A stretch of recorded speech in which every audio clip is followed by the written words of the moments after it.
Solène Niederkorn vous propose FinScale, un éclairage sur l'innovation dans le monde de la finance, de la banque et de l'assurance.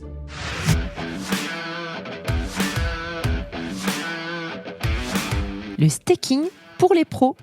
Laszlo Szabo, CEO et cofondateur de Kiln.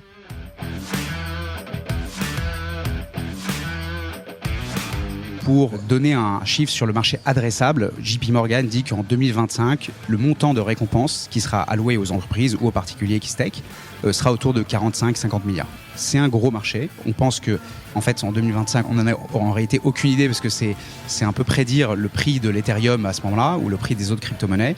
Mais effectivement, on pense que ça va être un marché qui va être colossal. Et demain, on s'imagine, en tout cas c'est la vision et la mission de Kiln, on s'imagine qu'il y aura des trilliards de dollars qui seront stakés sur ces blockchains. Le staking, je reviens cette semaine encore dessus. Mais cette fois-ci, c'est avec un autre prisme d'analyse. Parce qu'offrir du staking quand on est une entreprise, ce n'est plus tout à fait le même concept que faire du staking quand on est consommateur.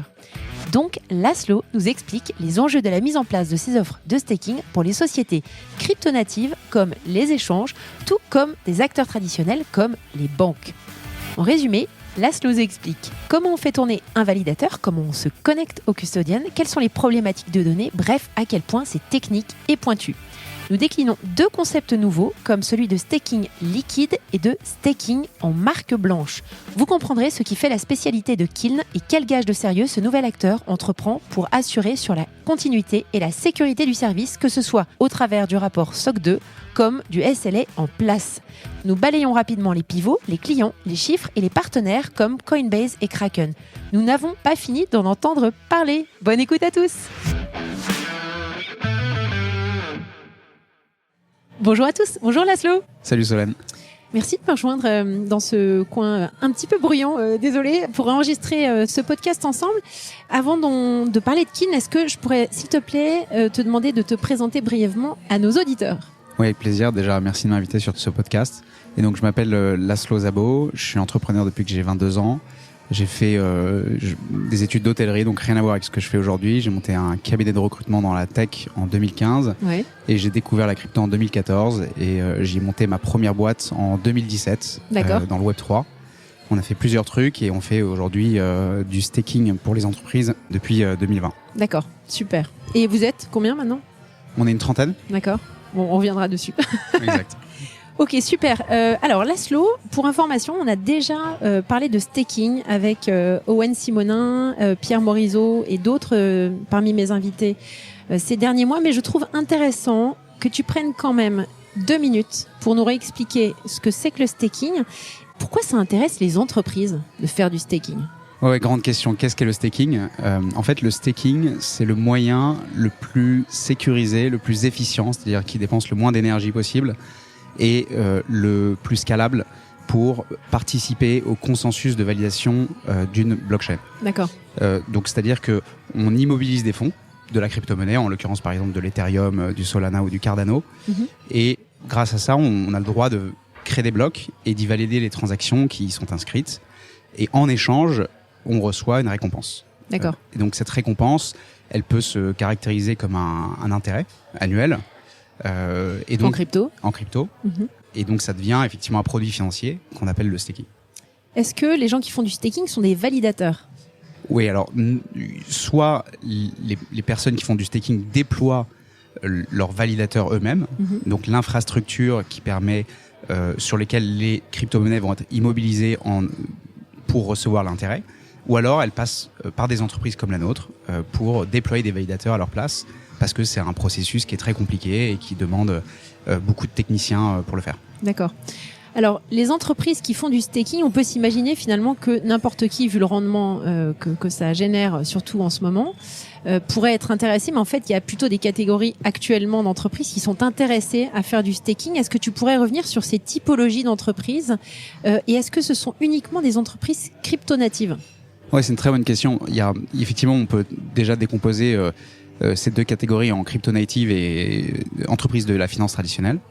Donc dans les crypto-natives, il y a les échanges qui sont les premières entreprises très intéressées par offrir du staking à leurs clients. Donc les échanges, ça peut être Kraken, Coinbase, Binance Et c'est à travers ces places d'échange qu'on peut acheter et échanger des crypto-monnaies.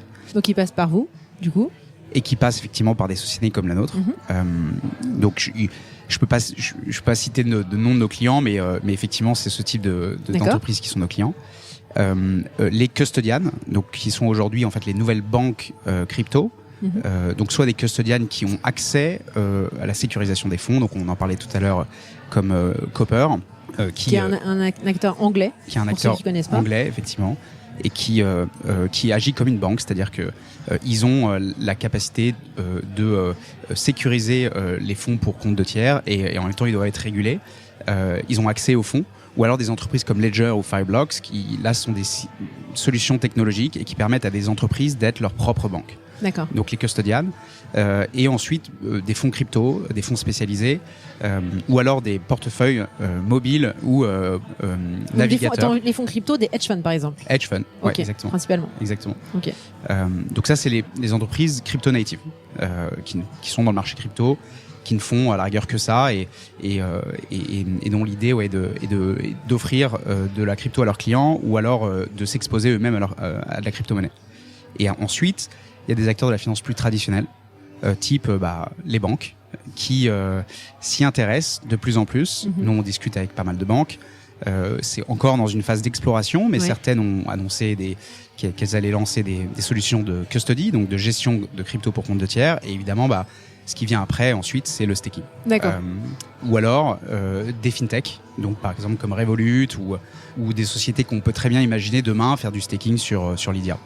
D'accord. Est-ce que tu peux nous donner des exemples, des chiffres pour qu'on se rende compte, notamment sur certains protocoles. Alors, je pensais quand j'ai préparé cet épisode à AV Arc, par exemple, mais c'est un exemple. Mais est-ce que tu pourrais nous donner des chiffres avec quelques grandes cryptos qui sont les plus utilisées pour faire du staking? Déjà, en fait, au pic, en décembre, il faut comprendre que le marché du staking il est très lié au prix des crypto-monnaies. Évidemment, on y stake des crypto-monnaies. Et quand le prix baisse, le marché de ce staking baisse. Quand le prix monte, évidemment, le marché monte. Au pic, en décembre, il y avait à peu près 250 milliards équivalent dollars en crypto qui étaient stakés sur les différents protocoles. Sur ces différents protocoles, le plus gros marché du staking, qui à terme va représenter 50%, c'est Ethereum. D'accord. Donc, c'est assez simple à calculer. Vous prenez la capitalisation marché de Ethereum. Vous vous dites que à maturité, il y a à peu près entre 60 et 70% de tous les tokens, donc de tous les Ethers qui seront stakés. Et vous avez en fait la valeur de ce qui est collatéralisé, de ce qui est staké.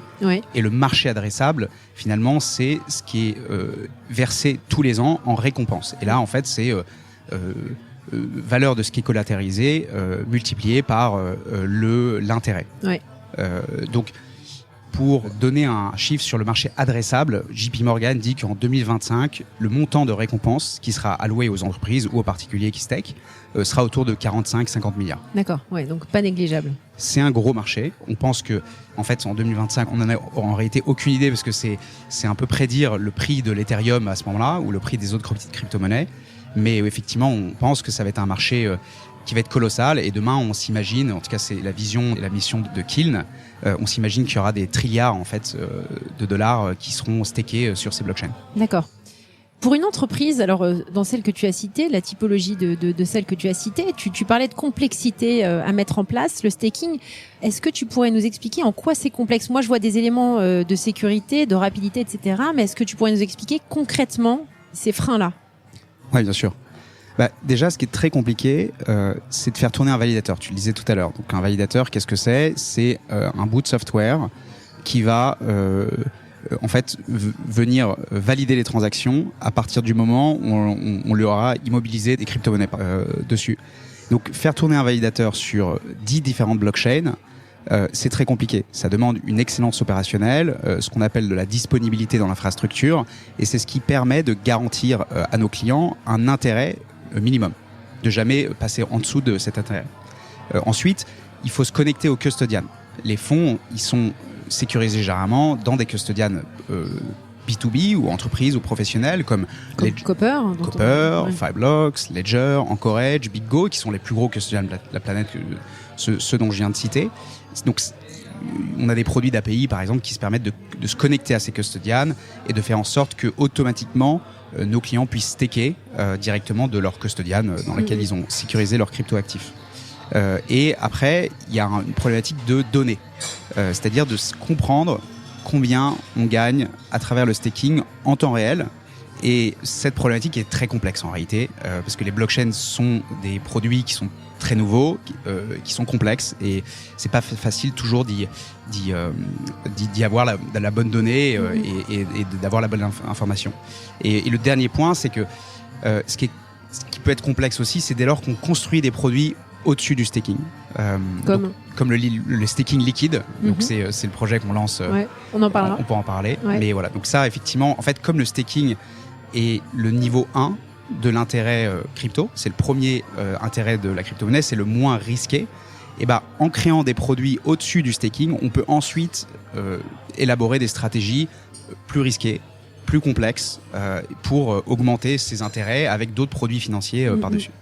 Les freins et blocages dont tu parles, est-ce que c'est quelque chose que vous avez découvert au fil de l'eau avec vos clients ? Comment vous avez pris conscience de ces freins-là ? Ouais, en fait, moi déjà peut-être pour revenir sur la genèse, on a lancé cette société en 2018. Moi, je viens du recrutement, donc j'ai d'abord essayé de lancer un protocole de certification d'information professionnelle, CV, diplôme sur la blockchain. J'ai ensuite pivoté, on a fait pas mal de petits produits pour d'autres sociétés et je voulais absolument faire de l'infrastructure. Donc on faisait d'abord ce qu'on appelle du nœud as a service, donc pour des développeurs. Ça te fait rire, le nœud as a service. Le nœud as a service. Et ça permet à des développeurs en fait d'accéder à des blockchains, de lire de l'information et d'y passer des transactions. Et le staking en fait, qui était un autre produit d'infrastructure sur ces blockchains, ça paraissait évident que ça allait devenir le premier produit financier de la nouvelle économie, donc l'économie Web3, et que ces échanges, ces custodians n'allaient pas faire tourner des validateurs eux-mêmes, n'allaient pas construire toute la stack logicielle afin d'intégrer du staking rapidement et le proposer à leurs clients. Donc c'est à partir de ce moment-là qu'on s'est dit, OK, il y a quelque chose à faire, lançons une solution technologique pour les servir. D'accord. Alors tu parlais du staking liquide. Est-ce que tu peux nous expliquer la différence avec du staking, je dirais, normal, traditionnel ? Ouais, déjà il faut comprendre le staking, maintenant il faut comprendre le staking liquide.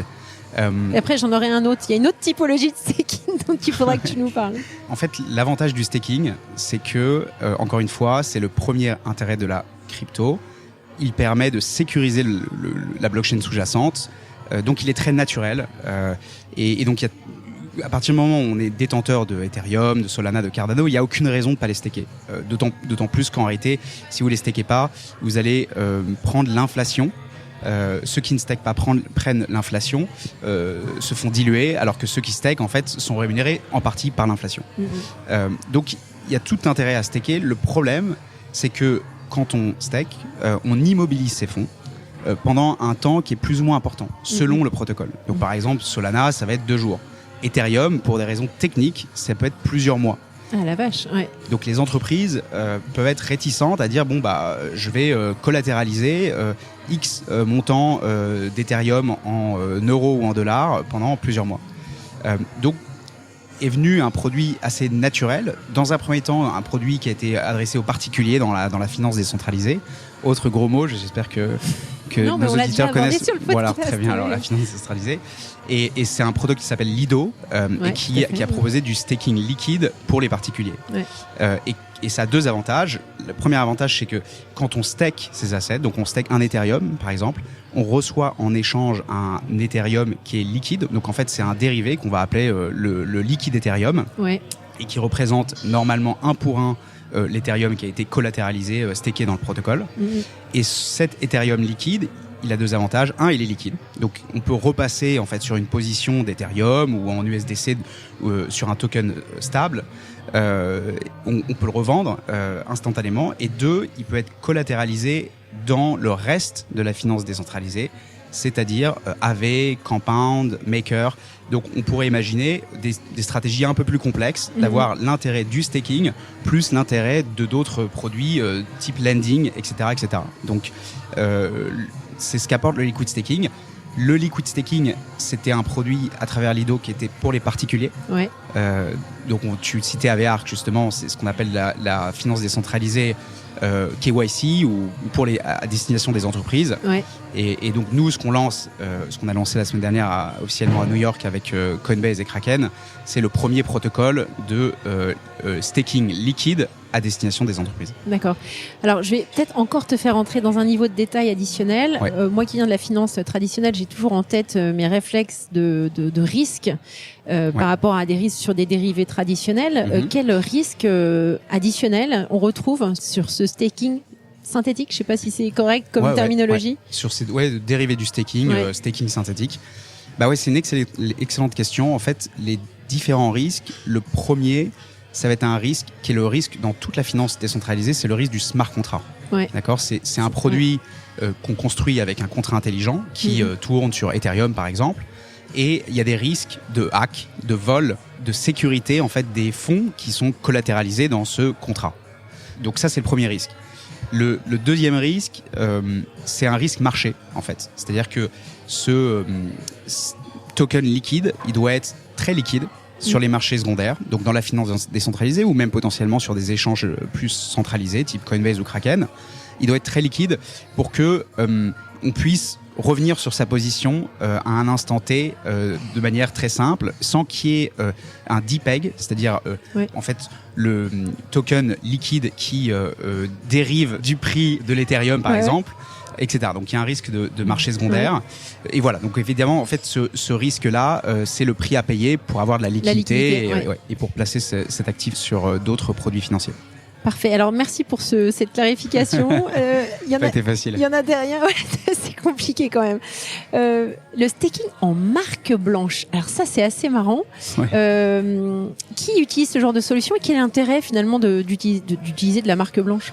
Ouais, on y revient en fait à ceux qui proposent du staking à leurs clients, donc les échanges, les solutions de custody, les portefeuilles de crypto-monnaies, que ça soit encore une fois pour des particuliers ou des entreprises. D'accord, il y a des particuliers qui utilisent Kraken ou Coinbase, il y a aussi des entreprises qui les utilisent. Ces acteurs, échanges custodian et portefeuilles de crypto-monnaies, ne font pas du staking eux-mêmes, donc ils vont passer par des entreprises comme la nôtre. Nous, on est leader européen. Il y a d'autres gros acteurs aux États-Unis pour utiliser du staking en marque blanche et pouvoir offrir du staking à leurs clients sur 10-15 protocoles. D'accord. En ayant toujours la bonne donnée. Donc, par exemple, quand tu vas sur Kraken, tu vas staker tes assets, donc tu vas les immobiliser. Et tu vas les désimmobiliser, tu vas les déstaker. En fait, tout ça va se faire automatiquement via notre API. D'accord. Ça va se connecter derrière parce que Kraken va souvent utiliser un custodian comme Fireblocks ou Copper. Donc, ça va se connecter au custodian comme Fireblocks et Copper. Et ensuite, notre API de données va te dire tiens, regarde, aujourd'hui, tu as gagné tant d'Ethereum grâce à ton staking sur Kraken. D'accord. Les données, c'est vous qui les produisez ou vous passez par des fournisseurs comme Kaiko, par exemple? Les données, c'est une très bonne question. En fait, on pourrait utiliser Kaiko à terme pour proposer à nos clients des données d'intelligence marché. Par contre, aujourd'hui, non, on fait nous-mêmes nos agrégateurs de données sur les blockchains, ce qu'on appelle des indexeurs. On construit ça nous-mêmes. D'accord. Parfait. Alors maintenant, Kiln, puisque avant qu'on enregistre, parce qu'on a déjeuné avant d'enregistrer pour être très transparent, j'aimerais que tu nous expliques un petit peu les pivots, parce que moi j'ai été très surprise quand je connaissais Kiln, mais pour moi c'était très récent dans mon esprit et j'avais pas le sentiment que ça existait depuis très longtemps. Tu pourrais nous faire peut-être un petit retour sur les différents pivots que vous avez fait jusqu'à arriver à cette proposition de valeur qui m'a l'air stabilisée maintenant? Ouais, exactement. C'est stacké, c'est bon. C'est bon. En fait, moi j'ai monté un cabinet de recrutement en 2015 avec des amis à Marseille. C'est un peu comme ça que par hasard je suis rentré dans le milieu dans l'industrie de la technologie. Et j'ai découvert Bitcoin en 2014, Ethereum en 2016. J'avais un ami qui travaillait chez Consensus, qui est le leader toujours mondial sur les technologies Ethereum. Et j'étais passionné par la technologie blockchain et par les contrats intelligents, les smart contracts dès 2016. Et puis 2017, c'était un peu le bull market 2017. C'était l'époque des ICO, donc des levées de fonds en token. Moi, j'étais assez piqué par ce truc-là. Et en fin 2017, je me suis dit, OK, il faut que je me lance full-time, plein temps dans cette industrie. Et donc, comme je venais du milieu RH, j'ai d'abord essayé de lancer un protocole de certification d'information, diplôme et information professionnelle sur la blockchain. Et ensuite, il y a eu plusieurs pivots. C'était assez compliqué finalement de monter une société crypto en 2018-2019 parce qu'on n'était pas financé par les VC, parce que les use cases, les cas d'usage n'étaient pas évidents. Et donc, ça paraissait évident qu'il fallait revenir vers la base, c'est-à-dire créer des solutions d'infrastructure, déjà pour rendre la solution plus accessible, plus scalable. Donc c'est ce qu'on a fait dès 2019. Et ensuite, un peu par hasard, parce que dans l'infrastructure blockchain, le staking est un pan de l'infrastructure blockchain. On a lancé une première offre de staking en 2020. Et là, il y a eu une explosion. C'était ce qu'on appelle la DeFi Summer, l'été de la finance décentralisée. Et on a eu 50 clients en 2 mois. On n'a pas compris ce qui se passait. Product Market Fit. Et nous y voilà, exactement. C'est magique. Parfait. Alors maintenant, vous êtes une trentaine. Vous êtes établis en France. Oui, exactement. Ouais. C'est quoi votre vision à long terme? Vous avez envie de vous retrouver où dans quelques années? Oui, je bois un peu de coca. Oui, déjà, en fait, la vision de Kiln aujourd'hui, c'est que le staking va être le produit financier le plus important dans la nouvelle économie, l'économie Web3. Notre mission, c'est de le rendre accessible à un plus grand nombre de personnes de manière simple et sécurisée. Et on le fait en travaillant avec les entreprises du secteur ou les entreprises qui souhaitent soit staker leurs assets ou offrir du staking à leurs clients via nos produits. Ouais. Et donc, oui, on est une trentaine, on devrait sans doute être une cinquantaine d'ici la fin de l'année. Ouais. Et on vient de finaliser une levée de fonds avec des gros acteurs du secteur. Et puis l'idée, c'est de continuer à développer nos produits et de l'offrir à nos clients. Quelle crypto vous supportez? Et quelle est la demande d'ailleurs en termes de crypto? Ce qui est beaucoup demandé là en ce moment, parce qu'il y a eu le merge, donc je vais pas. Non, on va pas revenir dessus. revenir sur un autre gros mot, mais Ethereum c'est beaucoup demandé, du simple fait qu'en plus c'est ce qui est le plus détenu, on va dire, par nos acteurs. Ouais. Ensuite, il y a dans l'ordre, il y a Solana, Cardano, Polkadot, Cosmos. Vous regardez, en fait, c'est assez simple. Vous regardez les plus grosses market cap, capitalisation marché des crypto-monnaies qui se stake. Et voilà, vous avez plus ou moins la demande de nos clients. D'accord. Si on regarde les différents clients que vous servez, alors j'ai été voir sur votre site, donc je ne dis rien de confidentiel, mais Ledger, Flowdesk, Lido, enfin ceux que tu as cités aussi. Ouais. Quel service, est-ce que vous avez un service, vous avez standardisé les services ou est-ce qu'à chaque fois vous faites du tailor-made pour chacun d'entre eux? Ouais, on a quand même beaucoup standardisé. Ouais. On a un produit d'API qu'on appelle Kiln Connect et qui permet, c'est une API qui se connecte sur les différents custodians, qui propose donc les 10 protocoles qu'on vient de citer et qui en même temps permet à des acteurs comme Ledger ou d'autres acteurs de proposer du staking de manière automatique. On a un produit qui s'appelle On-Chain, où en fait c'est très compliqué de staker sur Ethereum, parce que pour plein de raisons techniques, je ne rentre pas dans le détail. Et donc nous, grâce à des contrats intelligents, on a rendu ça extrêmement simple pour des acteurs comme Ledger, d'offrir du staking à leurs clients sur n'importe quel montant. D'accord. Et le troisième produit dont on a parlé, c'est-à-dire le consortium qu'on lance avec Kraken et Coinbase sur le staking liquide. D'accord. Alors j'ai vu que vous aviez une certification SOC 2 type 1, c'est ça? Oui, pas encore type 2. Non, pas encore type 2. Alors je ne sais pas si tout le monde comprend ce que c'est, mais je pense que ce serait intéressant que tu nous expliques ce que c'est. C'est quand même un gage pour vos clients. Et comment s'est passée cette certification? Moi, je suis particulièrement intéressée parce que je lis beaucoup de rapports SOC 2 type 2 ou type 1. Et c'est quand même pas de la tarte de se faire certifier. Donc, est-ce que tu pourrais revenir sur ce point, parce que je pense que c'est intéressant? Ouais. Déjà, il faut comprendre que la sécurité, c'est très important dans le staking parce qu'on n'a pas les fonds de nos clients. On n'a pas la custody des fonds de nos clients. Donc, on ne peut pas voler les fonds de nos clients, mais on peut les faire disparaître. Donc, c'est un peu la spécificité. On a des centaines de millions de dollars d'actifs sous gestion. Et au pic, on était à plus de 1,2 milliard. Et donc, techniquement, on pourrait faire disparaître ces actifs. Donc, la sécurité et la gestion de nos infrastructures, la gestion, ce qu'on appelle des clés de validation, c'est clé pour nous. Donc, effectivement, SOC 2, c'était un peu le tampon de dire, on est une société qui peut vendre à des institutions à travers le monde. On est les seuls d'ailleurs, on est la seule boîte staking de la planète à être SOC 2. Je suis pas un expert sur comment on a eu cette certification. Évidemment, c'est SOC 2, il me semble que top type 1, Il me semble que c'est du one shot. Donc c'est un examen une fois.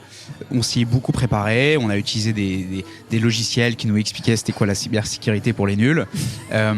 Et le type 2, je crois que c'est un contrôle continu. De toute façon, c'est impossible d'avoir le type 2 sans avoir le type 1. Ouais. Et donc, sur 6-8 mois, on commence, il me semble, le contrôle continu. Et on va essayer d'aller avoir le type 2. Typiquement, c'est si vous allez commencer à activement travailler avec les institutions financières, les banques, etc., ce sera c'est important pour un must-have, quoi. Exactement. Et en termes de SLA, parce que vous avez un SLA, c'est quand même pas rien la responsabilité que vous prenez. Quel est le niveau de ce SLA qui a été mis en place avec vos clients ? Ouais, SLA, Service Level Agreement. Oui, pardon, excusez-moi. Tu vois, c'est moi qui fais le job de Solène. Désolée. J'ai bien été briefé. Et donc, en fait, sur le SLA, c'est on s'engage à une qualité de service et une qualité d'excellence opérationnelle. L'excellence opérationnelle dans le staking, c'est quoi ? C'est de la disponibilité de nos validateurs et ça se caractérise très concrètement sur on s'engage à un intérêt minimum pour nos clients. Voilà, ils vont gagner par an tant en crypto-monnaie. Donc si on passe en dessous, on peut rembourser. On doit toujours évidemment être au-dessus. Et après, on peut s'engager pour certains clients qui le souhaitent à couvrir une partie des risques. Parce qu'il y a quand même des risques qui sont des risques plutôt opérationnels. Il n'y a pas vraiment de risque de contrepartie, la contrepartie étant le protocole. Et donc on peut couvrir une partie des risques avec des partenaires comme Nexus Mutual par exemple. D'accord, excellent. Donc vous avez des couvertures assurantielles derrière ? Ouais, alors le mot assurance, je crois qu'il ne faut pas le prononcer, mais on a des couvertures. Ok, ça marche. Bon. En termes d'infrastructure, est-ce que tu pourrais brièvement nous expliquer, alors tu parlais des interfaces, des intégrations que vous avez avec les différentes parties prenantes, notamment les custodians, mais comment est-ce que ça s'est construit cette solution ? Comment est-ce qu'on se construit ce genre de solution ? Alors je ne sais pas si c'est facile pour toi de me décrire avec des mots simples. La question c'est comment est-ce qu'on construit... Comment est-ce que vous avez construit votre solution ? Ouais, ça c'est... bon, déjà... On a une batterie d'experts. On est une vingtaine de personnes à l'équipe technique. On a des experts à l'infrastructure, au smart contract, au back-end, sur un sujet ça c'est encore un autre gros mot qu'on appelle la MEV, mais bon ça je sais pas si ça te parle, maximum extractable value, mais bon c'est... Non, là tu vas trop loin. Ouais, mais je vais pas rentrer dans le sujet de la MEV parce que là je vais perdre tout le monde, mais voilà, on a vraiment des experts techniques et c'est un peu mon passé de recruteur qui nous a permis vraiment d'agréger la meilleure équipe technique de Paris sur le sujet. Et après on construit des produits. On a une interface, donc on construit une web app, une dashboard finalement, une interface utilisateur et on construit des produits en marque blanche, donc API et contrats intelligents. Ouais. Et on a ce qu'on appelle des DevOps, donc des développeurs opérationnels qui vont, ou des ingénieurs cloud, pour faire plus simple, qui vont aller déployer ces validateurs chez AWS, chez Scaleway pour faire de l'infrastructure française ou chez OVH. D'accord. Voilà. Et la notion de décentralisation dans la blockchain est très importante, donc on propose à nos clients tout un tas de clouds dans lesquels on peut déployer nos solutions. Et comment est-ce que vous parvenez à être constamment à jour sur ces différents protocoles ? Comment est-ce qu'on maintient ça ? Tu vois ce que je veux dire ? Ouais, très bien. En fait, c'est une très bonne question. Parce qu'il y a des mises à jour continuelles, quoi. Ouais, bien sûr. C'est une excellente question et ça crée même un job. Ça crée le nom d'un poste qui a été lancé par le premier du secteur qui a un peu inventé le modèle, qui s'est ensuite fait racheter par Coinbase et qu'on appelle le protocol specialist, donc le spécialiste du protocole, et dont le travail est d'aller voir justement toutes les mises à jour des protocoles, d'aller comprendre aussi les nouveaux protocoles. Donc par exemple, quel va être le prochain Solana demain. Et donc chez nous, on n'a pas de protocole spécialiste à proprement dit. Il est fait au niveau des product managers et des professionnels de l'infrastructure. Donc en fait, nos DevOps, on a un DevOps spécialiste de Solana. Et d'ailleurs, c'est pour ça qu'on prend aussi des gens passionnés, parce que le DevOps spécialiste de Solana, il fait pas que déployer des validateurs sur Solana. Le week-end, il minter des NFT sur Solana, quoi. On a un spécialiste de Tezos, etc. Et donc c'est ces gens-là qui regroupe le savoir sur chacun de ces protocoles. Super intéressant. Alors, il y a une initiative qui s'appelle Alluvial. Est-ce que tu peux m'en parler ? Ouais, donc Alluvial, donc on parlait du... Alluvial, pardon. Alluvial, et en fait, le naming là-dessus, ça n'a pas été facile. Alluvial, c'est la société opérationnelle qui déploie le protocole et qui travaille dessus, avec des partenaires comme Kill, comme nous. Et Liquid Collective, du coup, c'est le nouveau nom du collectif. C'est ça. Ok, d'accord. Que l'on a créé, qu'on a lancé la semaine dernière avec Kraken, Coinbase et et d'autres acteurs du secteur. D'accord. Et donc, ouais, en fait, Alluvial, Liquid Collective, c'est une joint venture ou c'est je sais pas comment on dit en français d'ailleurs, j'ai pas la traduction. Une JV. Une JV, ouais, voilà. Je sais pas. Et un partenariat. Un partenariat, exactement, entre des gros acteurs du secteur. Alors, on se considère pas vraiment comme gros, mais on a eu un peu de chance et puis on a permis de développer toute la solution sur Ethereum. Donc, on a lancé ça avec Kraken et Coinbase, un peu comme ceux qui connaissent l'USDC dans l'écosystème crypto-monnaie, c'est-à-dire c'était un token stable sur Ethereum qui représente $1 et maintenant €1. Ils ont lancé l'euro il y a peu de temps. Et on a lancé un collectif, un standard dans le staking liquide avec ces gros acteurs du secteur. D'accord. Alors, tu parlais de la levée qui a eu lieu en mai, c'est ça ? Ouais. Vous êtes supporté par qui ? Donc maintenant, les VC s'intéressent à vous. Ouais, exactement. Ça change. Mais d'ailleurs, sur ce point-là, c'est-à-dire qu'il y a une transition folle, je pense, qui n'existe pas dans les autres industries. C'est-à-dire que dans les autres industries en 2018-2019, je ne pense pas qu'il y ait eu un aussi gros désintéressement de la part des venture capitalistes. Et inversement, en 2020, 2021, 2022, c'était l'inverse, c'est-à-dire que c'était la folie. On recevait 3 messages par semaine sur LinkedIn, sur tous les réseaux sociaux possibles. Donc il y a eu effectivement une sorte de montagne russe et d'engouement, très fort désintéressement et puis ensuite très, très fort engouement de la part des VC. Oui, effectivement, nous, on a finalisé une série A il y a un peu avant l'été avec des VC comme Illuminate Financial qui lead le round, qui est à Londres et aussi à New York, qui est spécialisé dans les fintech, d'autres VC crypto-monnaies spécialisés et aussi des acteurs du secteur. Donc on a Consensus qui est le leader mondial sur Ethereum, Coinbase, Kraken, GSR et XBTO qui sont les faiseurs de marché, les market makers. Donc, super. Voilà. Et c'était combien la levée ? On a levé 17 millions. D'accord. Ok. $. Ouais. Ok, super, bravo. Bah, écoute, assez impressionnant en si peu de temps là, parce que vous avez déployé quoi, il y a 1 an et demi à peu près cette offre corporate. Ouais, c'est ça. Bravo. Alors, je termine toujours sur les perspectives, sur les prochains développements et sur là où on vous voit dans 12-18 mois. Est-ce que tu pourrais nous donner quelques indices ? Ouais, tout à fait. Déjà, on va annoncer, je pense, d'ici la fin de l'année ou dans les prochains 6 mois, 2 gros partenariats. Donc le premier, c'était Alluvial, Liquid Collective avec Kraken et Coinbase, mais via les 2 produits qu'on a, on va annoncer des partenariats avec des grosses entreprises du secteur. Et oui, dans 12 mois, l'idée, c'est d'être installé comme leader. Aujourd'hui, on est leader européen. J'espère qu'un jour, on sera leader mondial du staking pour les entreprises. Et voilà. Et à terme, je pense que on fera d'autres choses que le staking dans 24 mois, 36 mois. En fait, si on veut devenir une boîte globale dans la crypto-monnaie, une société globale dans la crypto-monnaie, il faut le staking, on peut pas s'arrêter au staking. Ouais, exactement. Tout à fait. Alors Laszlo, je sais que tu n'écoutes pas encore mon podcast. Pas encore. Je suis un mauvais élève. Le mot de la fin, c'est une recommandation d'ouvrage ou de film ou de podcast qui t'interpelle, qui t'interroge, qui t'intéresse. Ouais, alors pour les anglophones, les podcasts, j'aime beaucoup. J'ai un ami qui s'appelle Sébastien Couture qui a monté un podcast qui s'appelle Epicenter, Epicentre, .tv d'ailleurs sur Google. Allez écouter, c'est génial. Si vous voulez comprendre la crypto-monnaie, c'est de temps en temps un peu technique, mais au moins vous aurez les meilleures informations avec les plus grands entrepreneurs dans le secteur. Qui existe aussi sur Spotify Qui existe sur Spotify, exactement. Et Apple Podcast, et je pense sur quasiment toutes les plateformes. Et après, j'aime bien le livre.